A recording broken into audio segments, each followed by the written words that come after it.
sabi ng route, daanan, no? So it is vaginal and abdominal route. So yung abdominal route, obviously it is cesarean section. Nakapag-lecture na kayo on CS? Hindi pa. Hindi pa. So, pero alam niyo na yung vaginal, di ba? Yung in physiologic obstetrics, you learned about spontaneous vaginal delivery, di ba? Yung spontaneous vaginal delivery, the mother will spontaneously deliver, kaya nga merong nanganganak sa bahay, di ba? So, or sa lying in. So, kahit na walang assistance from anybody, a woman can give birth. But of course, syempre that is replete with risks, no? Okay. When you say spontaneous vaginal delivery, wala ngang assistance from the mother. But then today, our topic is assisted vaginal delivery. When we say assisted vaginal delivery, you as a clinician or as a clinician, kasi kailangan when we do assisted vaginal delivery, like when we do cesarean section, it should be done by a well-trained professional. So, that means kayo hindi niyo pwedeng gawin. Okay. When we say assisted vaginal delivery, we also call it as operative vaginal delivery in your chapter. Why operative? So, we apply instruments to the fetal head. Take note, it is the fetal head wherein we apply these instruments to hasten delivery. So, pinadadali na yung delivery.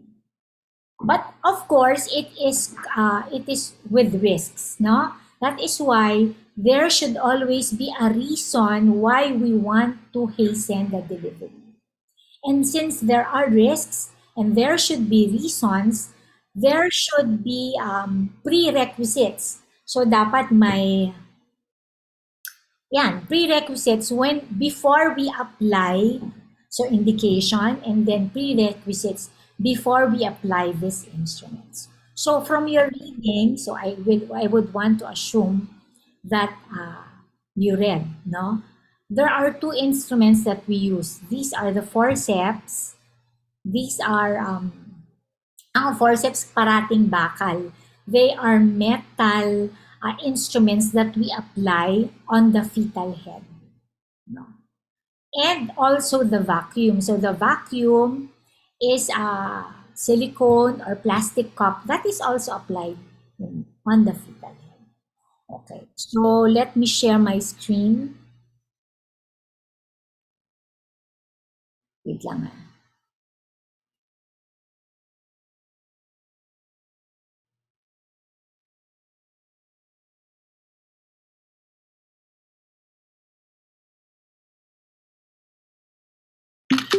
Okay, that is your attendance at 8:18. Share screen.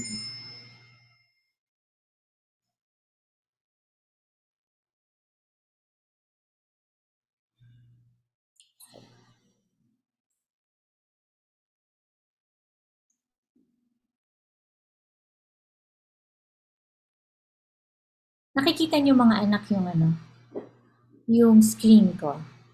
Yes po.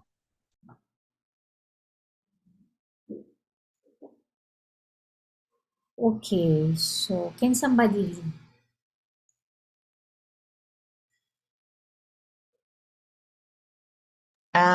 Okay, I'll read po, Doc.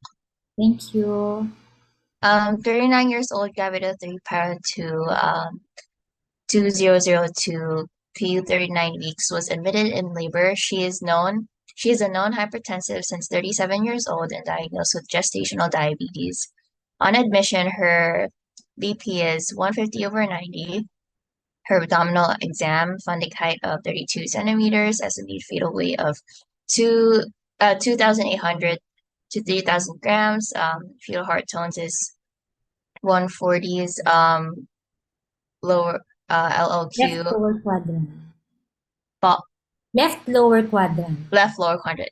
Um, Internal exam cervix is 5 centimeters dilated, 50% effaced, intact bag of water, cephalic station -3. Station -3. So we -2. have, yeah. So to summarize, we have a multipara, no, who is at term. She is known hypertensive, and this present pregnancy is also complicated by hyperglycemia in pregnancy. On admission, she has elevated BP. Uh, so we are with an average fetal weight. Okay. She is 5 cm cervical dilated. So she's in labor. No? Next, can somebody read?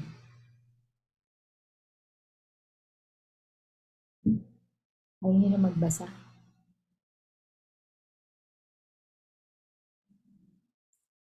Doctora Batilante, can you read the question? What is the plan for delivery? Doc, so yung answer, You don't need to answer. Sige.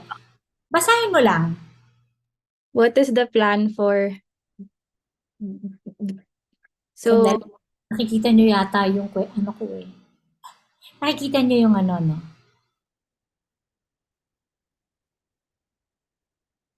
Nakikita nyo yung kasi yung, wait lang. Hindi ko alam kung paano tanggalin yun eh. Yan. Para yan lang nakikita nyo. Okay, go. what is the plan for the, so A will be to await for the spontaneous of the patient, B is operative, and then C is emergency cesarean section. Okay, can I have an answer from anybody?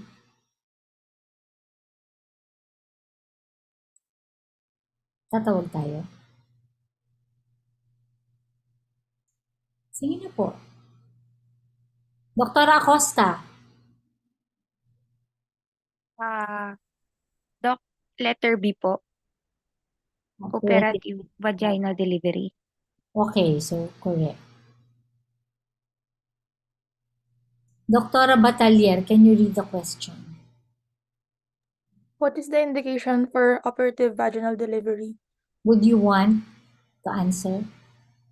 Hypertension po. Hypertension, very good. Bakit hindi diabetes?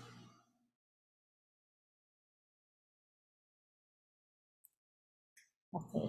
So these are the indications for assisted vaginal delivery. You only have 2 feet. Of course, you have 2 patients, diba? Mother and the fetus. So there are only 2 fetal indications. These are premature separation of the placenta and second, a non-reassuring fetal heart rate pattern. Okay. So, of course, your premature separation of the placenta, most of the time, it will also, especially if majority of the placenta has separated, you will have a non-reassuring fetal heart rate pattern. Of course, for maternal indications, these are the following. So, yung 1 to 7. Especially for decompensated heart disease. No?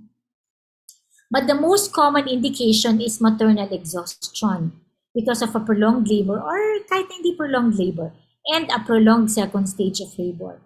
So therefore, mga anak, pag nag-question tayo sa when we have your exam, you should know what is a prolonged second stage of labor in a nulliparous woman and a multipara. No? So we are clear that we have indications for forceps and vacuum. Okay, Dr. Cruz, can you please read the question?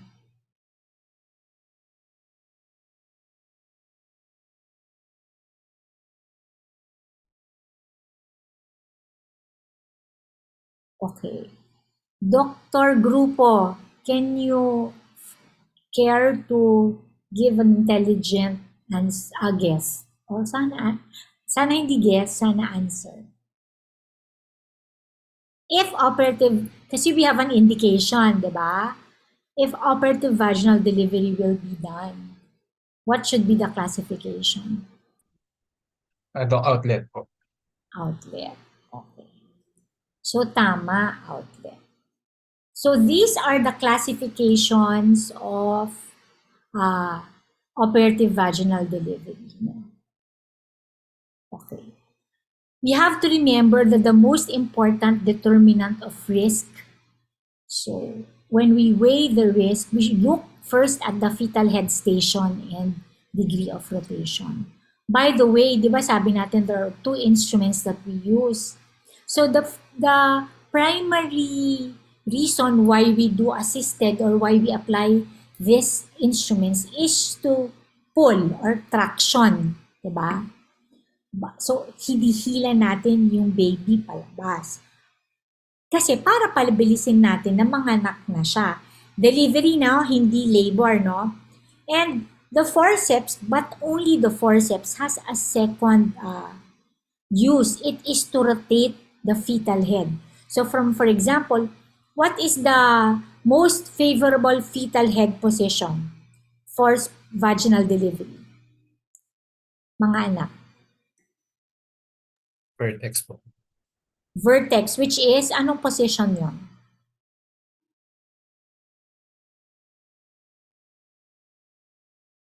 Kapag vertex, it is flexed and ano pa? Ay, ano ba yun?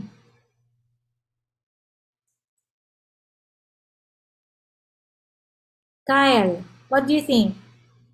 Aside from vertex, ano yung most favorable? Most favorable, kaya siya vertex. Ibig sabihin, yun yung dapat na mas magandang position. Why? Kasi it will present as the least pelvic diameter. Okay. Can somebody help? Nakalimutan nyo na fish o ubi nyo mga anak. So it should be what? Occiput anterior, occiput posterior, or occiput transverse. Yun na lang mga anak. Occiput anterior po. Yes, occiput anterior. When we say occiput anterior, ibig sabihin yung triangular fontanelle is underneath, directly underneath the symphysis pubis. No? Kasi pag occiput posterior, mas malaki yung ulo ng bata, yung diameter of the fetal head that will go out of the pelvis. No? We also have occiput transverse. When we say occiput transverse, it means that the sagittal suture is midway, is parallel to the symphysis pubis and sacrum, midway, no? So nakahiga. Walang nagva-vaginal delivery kapag occiput transverse, no? It is actually, pag occiput transverse position, it is actually unfavorable for vaginal delivery except for very small fetuses. And hindi talaga, even for small fetuses, hindi siya manganganak. So dapat mo siyang ikutin, i-rotate to either an occiput posterior or an occiput anterior. No? So you will look, before we apply the vacuum or the forceps, you will look at the fetal head station and if you will need to rotate. So these are the classification of assisted vaginal delivery. Of course, we do not include high, no? Kasi ibig sabihin above station 0 yan. Actually, we do not even do mid-pelvic traction, but we do rotation in the mid-pelvis kasi mataas tong mga anak. Station above +2. No? So, isipin +1 yan. +1 and 0. That is too high. No? There will be high. So, ano isipin nun? Pag higher fetal head station, higher ang risk. Diba? If there is a greater degree of rotation, for example, from direct occiput posterior, you will rotate it to occiput anterior. That is what? 360 degrees, diba? Tama ba? 180. Tama? 180. Na? 180. Yes. Oh. Unlike kapag kunyari from left occiput anterior, sabihin naka-oblique yung position ng ulo ng baby pero nasa anterior na ililipat mo lang sa direct occiput, that is around 45 degrees or less. So, of course, mas maliit yung rotation, mas mababa yung risk for both the mother and the fetus. Also, pag mas mababa yung ulo, mas less ang risk. So, what is an outlet procedure? Okay. An outlet procedure is when the scalp is visible at the introitus without separating the labia. So, sabihin, pag tingin mong ganon, nakabukas na yung labia minora. Nakikita mo na yung scalp. Or the fetal skull has reached the pelvic floor, or the sagittal suture is in the AP diameter. So either direct occiput anterior or direct occiput posterior, or right or left occiput anterior or posterior position. So naka-oblique, no? Or fetal head is at or on the perineal floor, and the rotation, if we will do rotation, will not exceed 45 degrees. No? It is a low, kasi pag outlet, this is the least risk. So that is why when we plan for operative vaginal delivery, we want as much as possible for it to be outlet. No. What is outlet? So usually when we equate it to fetal head station, that is at station +4. No? So it is considered low if the leading point of the fetal skull is at least +2. So that means +2 or +3, but not on the pelvic floor. And if you will rotate, +2 or +3, you will rotate more than 45 degrees or less than 45 degrees. So this means, ang difference nito talaga is really the fetal head station. So for us to decrease the morbidity of both the mother and the fetus, our plan is to have this patient, this multipara, hopefully we are going to plan that we can do an outlet procedure. Okay? So no questions regarding this at this point? Wala mga anak? Intindi?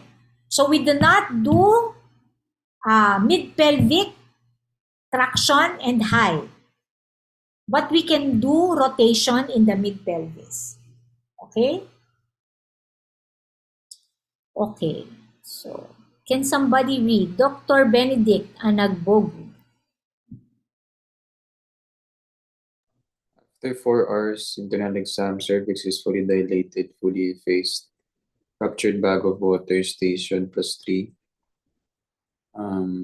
Left Patient is on left occiput anterior. The patient is on epidural anesthesia. Fetal cardiotocogram showed the following. the following. Okay. Can somebody tell me what type of tracing this is? Category man lang.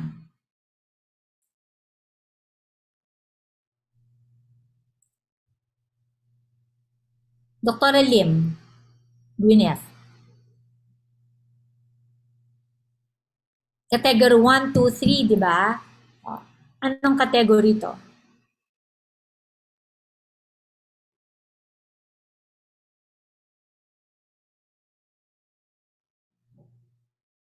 O sige. O this is the uterine contraction. Nakikita niyo mga anak yung arrow ko? Yes, okay. So this is the heart tones. We know that there are decelerations, di ba? Because the heart tone should go up, right? Tama? Okay. So these are decelerations. Anong deceleration to mga anak? O, tatlo lang naman ng deceleration, di ba? Generally early, late, and variable. So ano kaya ito?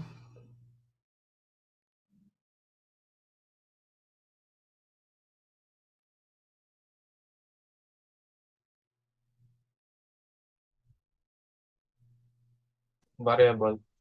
Yes, these are variable decelerations. Abrupt decrease from the baseline. So usually this is less than 15 seconds. Okay? And basta makakakita kayo ng W, ganyan. Tsaka abrupt. Talagang babagsak siya kaagad. Okay? These are variable decelerations. No? So our patient is in the second stage of labor. No? Kasi fully dilated, fully phased station plus 3. Okay. Meron siyang ganito. Persistent. No? Okay, sige, Dr. Balisong, can you read the question? Is there an indication to expedite delivery? Mga anak, do you think there's an indication to expedite delivery with this one?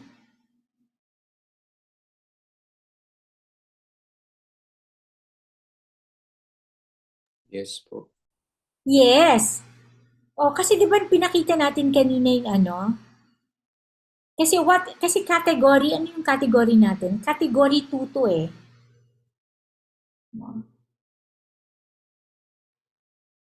So it is not exact, it is a non-reassuring fetal heart rate pattern if that category 2 will persist, no? Hindi siya, it will not, the baby's heart rate will not recover. So we have an indication. We have assessed the fetal station and left, ano siya, di ba? Left occiput anterior. So, our next question is, Dr. Vertusio, can you please read the question? What should be done prior to applications of forceps? Can you just read the ano? A. Amniotomy, B. Sedation, C. Bladder catheterization, D. ANC, E. ABC po. Palagay nyo mga anak.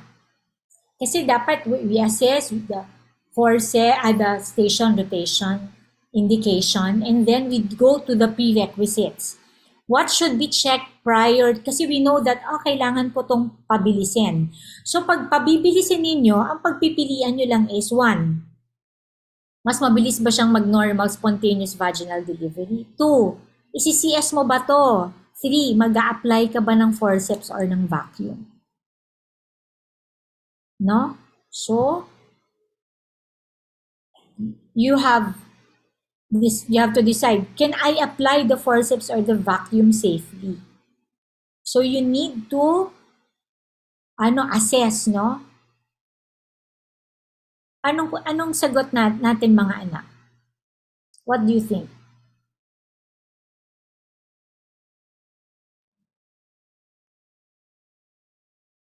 Dr. Ravana, can you care to give an answer? Letter D, do. Letter D, which is amniotomy and bladder catheterization. So tama naman A and C. So these are the prerequisites. So ibig sabihin, bago mo i-apply yung forceps or vacuum, the following should be, you should assess for the following, and it should be all present. No? 1, the head should be engaged. We know that the head is engaged because, di ba, pag head engagement, station 0. This is plus 3. We have a fetal weight estimation. And we know that most probably, she does not have CPD because she is a multipara with an average weight, no? Of course, we do not know this, no fetal coagulopathy and demineralization disorder, but from the history, sasabihin kasi sa inyo yun sa history na the mother and previous babies will have fetal and coagulopathy. No? We have a vertex presentation, mga anak, di ba? Kasi occiput anterior nga siya, yun nga lang naka-oblique. By the way, we can apply also the forceps on a mentum anterior. Pero pag mentum posterior, yung chin nasa sacrum, this fetuses are delivered by cesarean section, hindi siya lalabas. So, pwede pag mentum anterior. Pag breech, the Piper's forceps can be applied on the aftercoming head. Okay. So, the bag of water should be ruptured kasi you cannot grasp the fetal head properly if you have a slippery bag of waters. Dun sa natin, di ba, hindi pa naman intact bag of water. So, you have to have an experienced operator. So, dapat well-trained and who is willing to abandon operative vaginal delivery. Ibig sabihin, she knows how to assess if she can apply it or not, yes or no. 2, she or he knows that she needs to quit. Kapag hindi niya ma-apply or hindi niya mahila, sasabihin niya, I cannot, she knows how to assess that the procedure will not be successful. And if there will be problems like vulvar and vaginal lacerations or unsuccessful application or unsuccessful delivery, she can immediately go to cesarean section. Okay, known fetal head position, we know kasi alam natin na LOA nga, left occiput anterior. We are in the second stage of labor, di ba? Completely dilated cervix. We must inform the patient of the risks. So, pipirma siya, nasihilahin mo yung baby. So, we should empty the maternal bladder especially for forceps. Kasi ang forceps is a space-occupying instrument. So, kailangang more roomy dapat yung pelvis. Kasi ipapasok mo yun sa pelvis ng mother. Unlike the vacuum that you only apply it on the fetal head. But we want to also to empty the maternal bladder so that there will be even for vacuum extraction. Second, we should have adequate anesthesia, especially for forceps. Actually, more on forceps to. So for outlet, a pudendal block is sufficient. But if we are going to do a higher operative delivery, dapat regional anesthesia. Or if talagang hindi kaya, general anesthesia. But you know that from the lecture or from the Moodle, that when we pull, di ba pag hinihila natin yung baby, we pull it with the mother bearing down and coinciding with the uterine contractions. So when we do traction, there are 3 forces that come into play. Maternal bearing down efforts, uterine contractions, and the gentle traction that comes from the operator.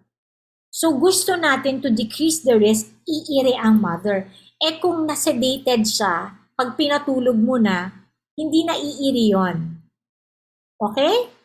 Okay. The vacuum has an additional special prerequisite. The fetus should be at least 34 weeks. Okay? So kapag pag less than 34 weeks or 34 weeks, dapat vacuum. Okay.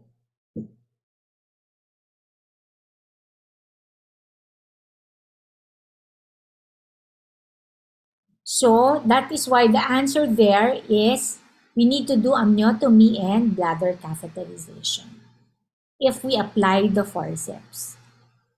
Okay? Next. Para lang maka-practice. Peter, can you please read? After 4 hours, with IE, the cervix is fully dilated, fully effaced, ruptured bag of waters, gestation +2, LOA.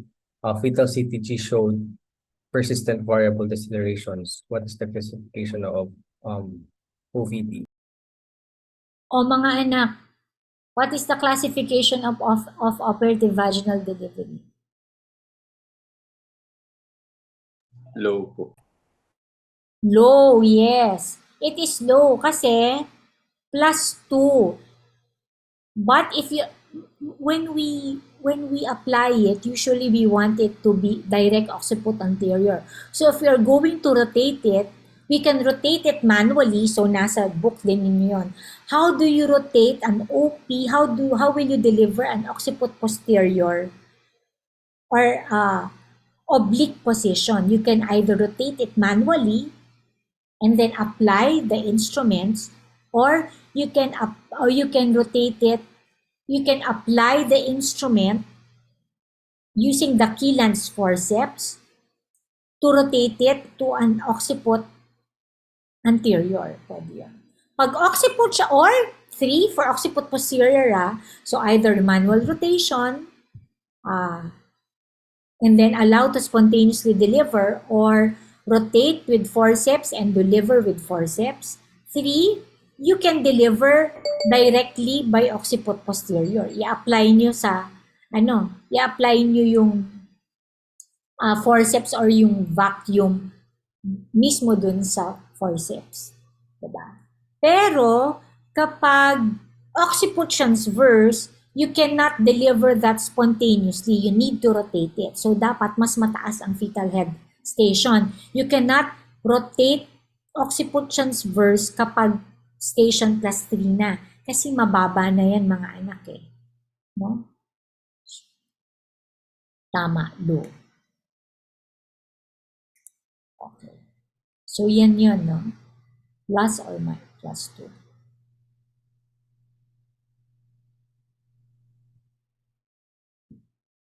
Can somebody read?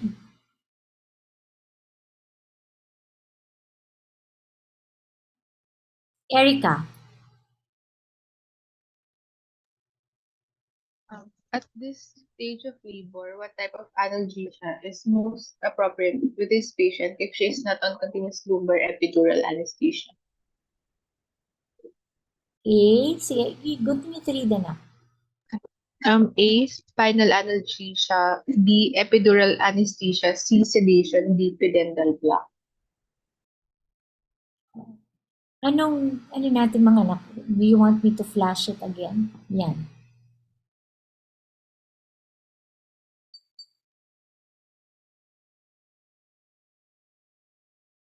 What type of anesthesia? So, yan.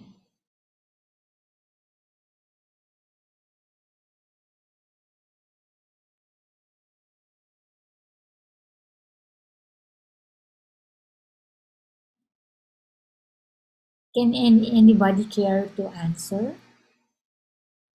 Doktora Colobong, can you please give an answer?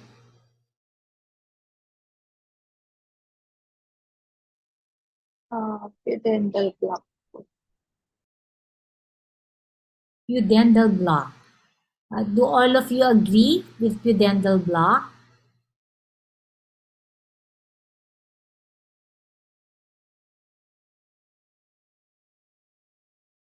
Mga anak?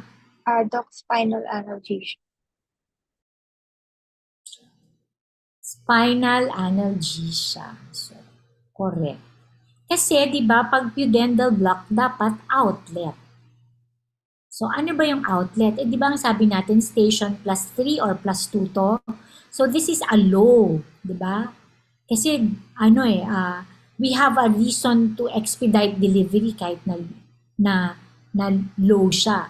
Kasi there are persistent variable. Di ba yun yung case natin? There are persistent variable decelerations. So,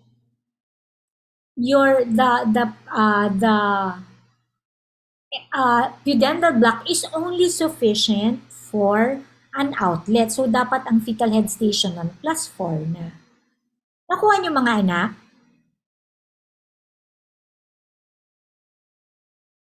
Yes po. Naintindihan? So, tingnan nga natin. Okay. Promise? Okay, sige.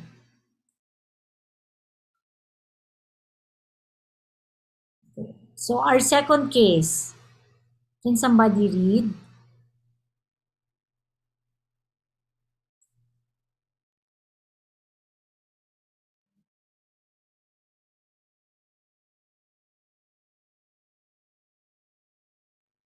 Doktora Pilaplo.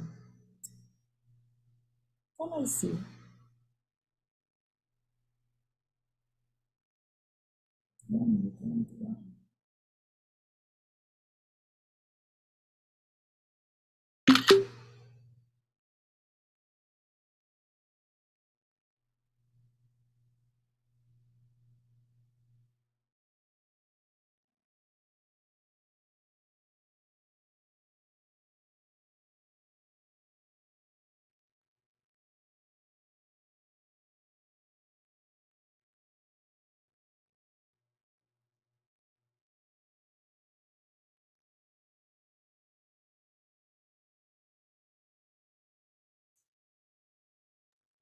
G1P0 PU 40 weeks was admitted when an IE cervix fully dilated, fully effaced, intact bag of water, station +1, clinical pelvimetry, sacral promontory not reached at 11.5 cm, sacrum flat, ischial spines prominent, pelvic sidewall slightly convergent, subpubic arc straight, CTG category 1, uterine contractions regular, moderate to strong.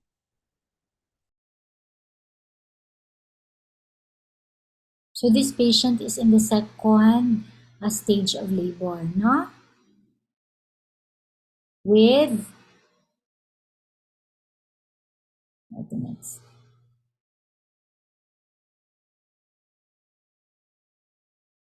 So yan ano, fully dilated, CTG category 1.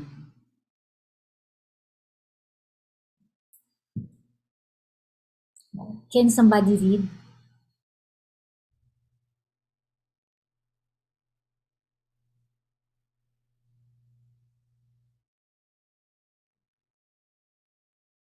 Hindi ko kayo nakikita kasi lahat eh. Doktora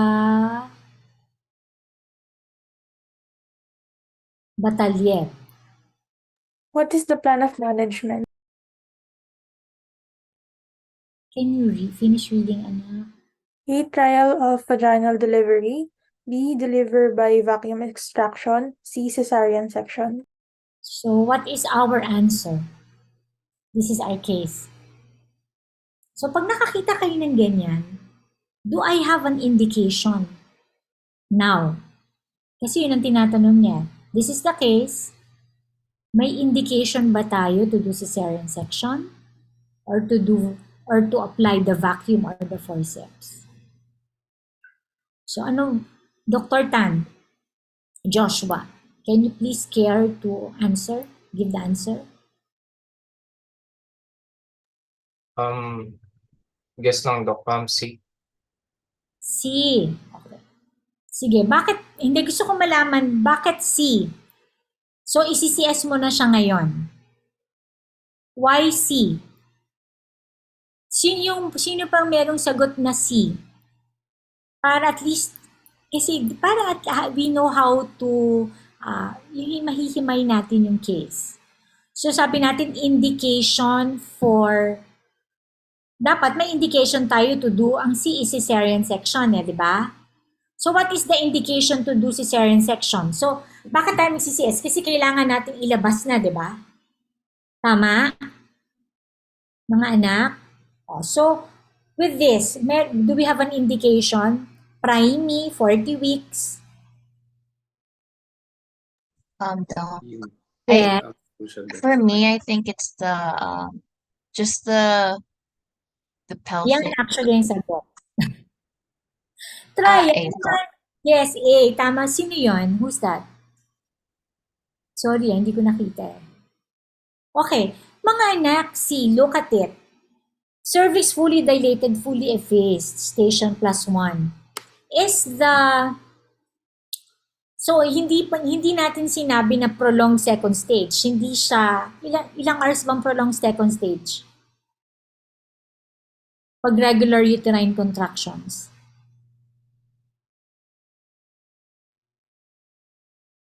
Oh, dapat alam natin yon, di ba? Oh. How about the pelvimetry? Is this an adequate pelvis or a contracted pelvis? Contracted po. Contracted pelvis. Okay. Tapos, how about CTG? Assuring or non-reassuring?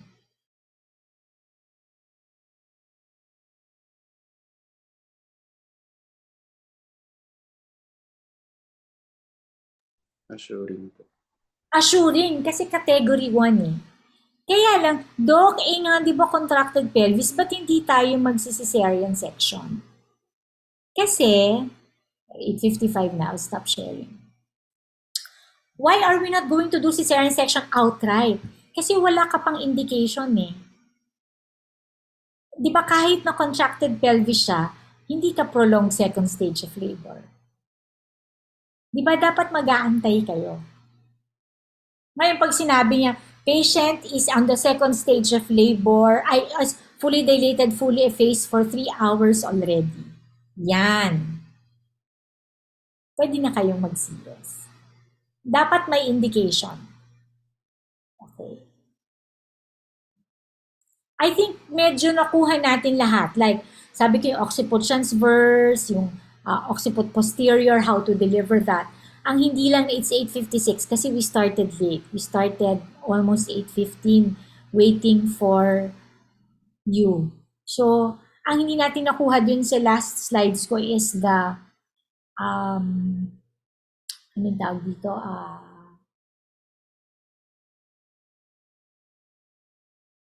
Complications. And how to apply the forceps and the vacuum. Anyway, I don't think, sa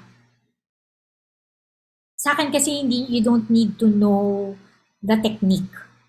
Kasi hindi niyo naman gagawin. But, you need to know where to apply it. So, ibig sabihin, when you apply the forceps, saan nyo i-apply? So, it should be along the occipito-mental diameter. Where do you apply the vacuum? You should apply it on the flexion point. Where is the flexion point? Nakalagay naman yun sa libro nyo, di ba? It is 3 centimeters above the posterior fontanelle, 6 centimeters below, along the sagittal suture. But why do we want it on the flexion point? That is so that when we pull, the head will remain flexed. Kasi pag inisip nyo, pag dito nyo, di ba, itong ang anterior fontanelle, kapag dito nyo ilinagay yung suction cap, when you pull it, mag-extend yung head. Unlike when you pull it here, from here, lalong mag-flex yung head. So, yun yung mga kailangan yung malaman, where to apply it. So, sa exam ninyo, parang ganyan. So, ibig sabihin, magbibigay ako ng CTG,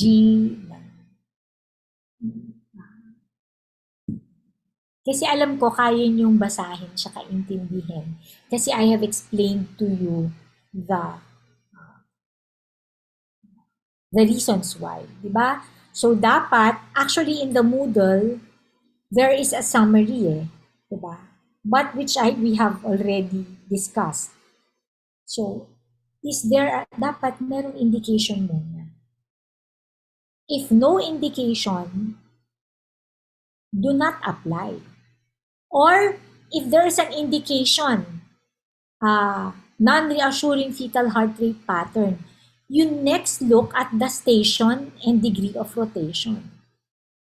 So kung ang station mo is +1 o kaya +3, pero 9 cm cervical dilatation, can you apply the forceps or the vacuum?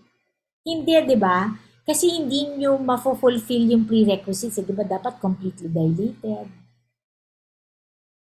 And then sinabi ko sa inyo, di ba?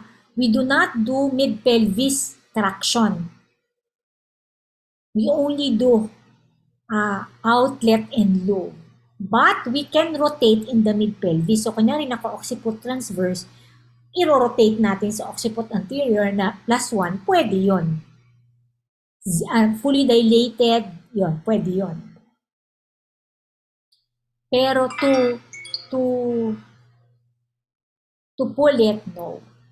So, kapag ganon, if you cannot apply both the forceps and the vacuum, and we have an indication to hasten delivery, then we do cesarean section.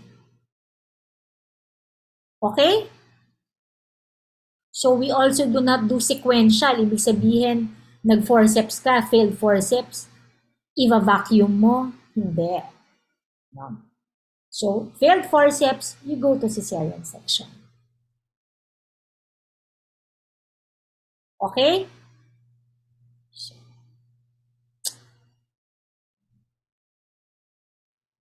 Mga anak, in the last na, 9 o'clock na, yung totoo, nakabasa ba kayo? Hindi. Bakit? Gusto ko lang malaman kasi wala kayong quiz. Kasi di ba hindi nyo naiintindihan kasi hindi nyo nabasa eh. Kaya lang, I want it to be like this kasi para mas makasagot kayo, alam ninyo kasi yung case discussion. So, kunyari pag ganito, mas gusto nyo pa rin na lecture kaysa cases. Yung totoo, kasi para at least alam ko. Kasi yung previous, gusto nila yung cases. Last sem, they wanted cases. Pero I assume kasi nabasa nila. Ano mga anak? You help me para at least alam ko how to help you. So, wala. Sige, okay. Thank you. Bye-bye.